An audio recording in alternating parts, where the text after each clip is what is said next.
সংস্কারের জন্য গণভোটের রায় বাস্তবায়নে ধারাবাহিক কর্মসূচি পালন করছে বিরোধী জোট ১১ দলীয় ঐক্য। তৃতীয় দফায় আন্দোলনের সূচি ঠিক করতে বৃহস্পতিবার সকালে রাজধানীর মগবাজারে জামায়াতে ইসলামীর কেন্দ্রীয় কার্যালয়ে বৈঠক করে ১১ দলীয় ঐক্যের শীর্ষ নেতারা।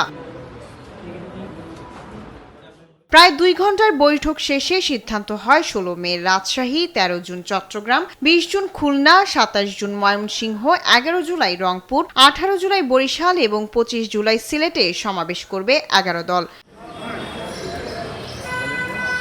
বৈঠক শেষে সংবাদ সম্মেলনে ১১ দলের সমন্বয়ক ও জামায়াতের secretary general doctor Hamidur Rahman Azad অভিযোগ করেন, ছলচাতুরির মাধ্যমে সংসদে সংবিধান সংশোধনীর বিল উত্থাপনের চেষ্টা করছে সরকার।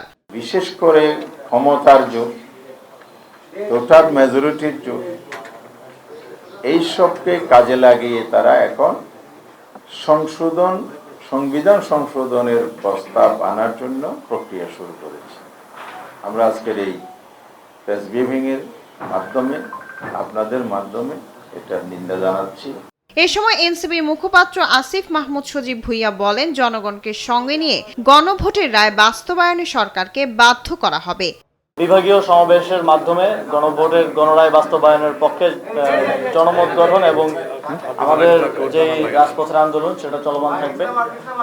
সামনের দিনে আমরা বিশ্বাস করি যে একই সাথে সংসদে আমাদের প্রতিনিধিদের কণ্ঠ এবং রাজপথে আমাদের আন্দোলন জনগণকে সাথে নিয়ে আরো বেগবান হবে। ৭ বিভাগে বিক্ষোভ সমাবেশের পর অক্টোবরে ঢাকায় মহাসমাবেশ করার কথাও জানানো হয় সংবাদ সম্মেলনে। শায়লা খান, দেশ টিভি, ঢাকা।